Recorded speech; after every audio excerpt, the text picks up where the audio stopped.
11 साल का एक लड़का खचाखच भरी एक महफिल में दाखिल होता है जहाँ गज़ल, शायरी और नज्म का रंग जमा है। वो चुपचाप सुनता है, माहौल को महसूस करता है और फिर अचानक खुद अपनी लिखी गज़ल सुनाता है। इतना तो ज़िंदगी में किसी के खलल पड़े, हंसने से हो सुकून न रोने से कल पड़े। महफिल सन्न हो जाती है, हर कोई हैरान, हर किसी के जहन में एक ही सवाल कि क्या ये मासूम सा बच्चा वाकई इतना गहरा लिख सकता है। कानाफूसियाँ होने लगती है। आखिरकार जब बच्चे के घर वाले इस बात की गवाही देते हैं कि ये गज़ल इसी लड़के ने लिखी है, तब जाकर लोगों को भरोसा होता है। लेकिन किसे पता था कि ये हुनरमंद लड़का कोई और नहीं बल्कि गज़ल की दुनिया का आने वाला सितारा है। उस बच्चे का नाम सैयद अतहर हुसैन रिजवी था, लेकिन दुनिया उन्हें कैफी आज़मी के नाम से जानती है। उनकी कलम ने कभी रुमानियत के लबरेज इश्क को बयां किया तो कभी मजदूरों और बेसहारों की चीखों को आवाज़ दी। उनके अल्फाज में कभी क्रांति की लपटें थीं तो कभी मोहब्बत की नज़ाकत। कैफी का व्यक्तित्व किसी एक रंग में सीमित नहीं रहा। वो कवि भी थे, फ़कीर भी और क्रांतिकारी भी। जब वतन की मोहब्बत को लफ्ज़ों में पिरोया तो कर चले हम फिदा जानो तन साथियों, जैसा अमर गीत जन्मा। इश्क की बात आई तो ये दुनिया, ये महफिल मेरे काम की नहीं, मैं मोहब्बत का दर्द छलक उठा। और जब दिल की गहरी जख्मों को शब्द दिया तो तुम जो इतना मुस्कुरा रहे हो जैसी नज्म रच दी। कैफी आज़मी का जन्म 14 जनवरी 1918 को उत्तर प्रदेश के आजमगढ़ जिले के मेजवा गांव में हुआ। उनका परिवार जमींदार था और घर का माहौल शेर व शायरी और अदब से सराबोर था। युवा कैफी के भीतर का भी शायर धीरे धीरे जागने लगा। उनकी पहली कोशिशों में से थी मेरे दिल में तू ही तू है, दिल की दवा क्या करूं, दिल भी तू है, जान भी तू है, तुझ पे फिदा क्या करूं। हुस्न और इश्क दोनों को रुस्वा करे वो जवानी जो खून में नहाती नहीं। कैफी आज़मी की ये पंक्तियां उनके बागी मिजाज और क्रांतिकारी सोच का आईना थी। लखनऊ से निकलकर उन्होंने कानपुर का रुख किया, जहां मजदूरों का आंदोलन उनका इंतजार कर रहा था।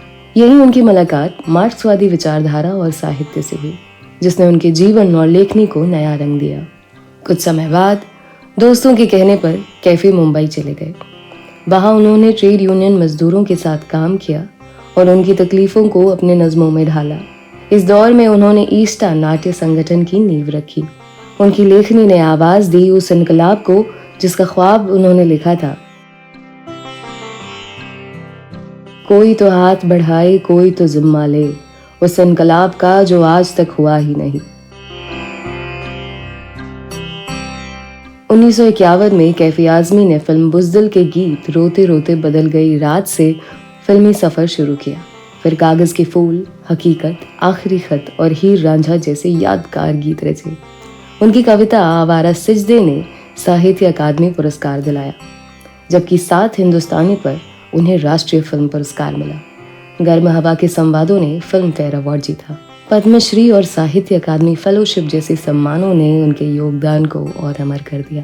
कहते हैं कैफी आज़मी को सुनना दिल हारने जैसा था। इसका सबसे खूबसूरत किस्सा उनकी शादी है। हैदराबाद के एक कार्यक्रम में कैफी अपनी नज्म औरत सुना रहे थे।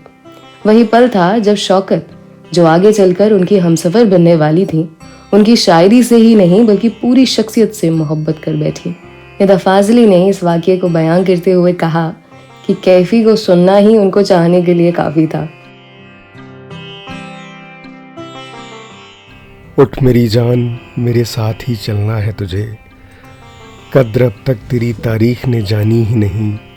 तुझ में सोले भी हैं बस अश्क फिशानी ही नहीं, तो हकीकत भी है दिलचस्प कहानी ही नहीं। तेरी हस्ती भी है एक चीज़ जवानी ही नहीं, अपनी तारीख का उन्वान बदलना है तुझे। उठ मेरी जान, मेरे साथ ही चलना है तुझे।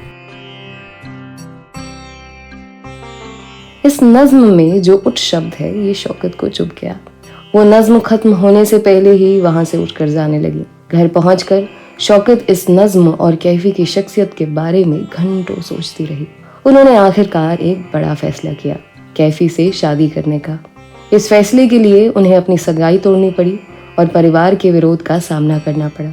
लेकिन शौकत ने दिल की सुनी और एक ऐसे इंसान को चुना जिसकी शायरी में इश्क, क्रांति और इंसानियत के रंग बिखरे हुए थे। साल 2002 में कैफी आज़मी अपनी नज़मों और गीतों से दिलों पर राज करते हुए इस दुनिया से रुखसत हो गए, लेकिन उनकी रचनाएं हर दौर में हमें इंसानियत, इश्क और इंसाफ का पैगाम देती रहेंगी। वक्त से लड़कर जो अपना हुनर छोड़ जाते हैं, उनका नाम सदियों तक ज़माने गुनगुनाते हैं। अगर आपको ये वीडियो पसंद आया हो तो इसे लाइक करें और शेयर करें, और ऐसी ही दिलचस्प कहानियों के लिए हमारे चैनल को सब्सक्राइब करें। धन्यवाद।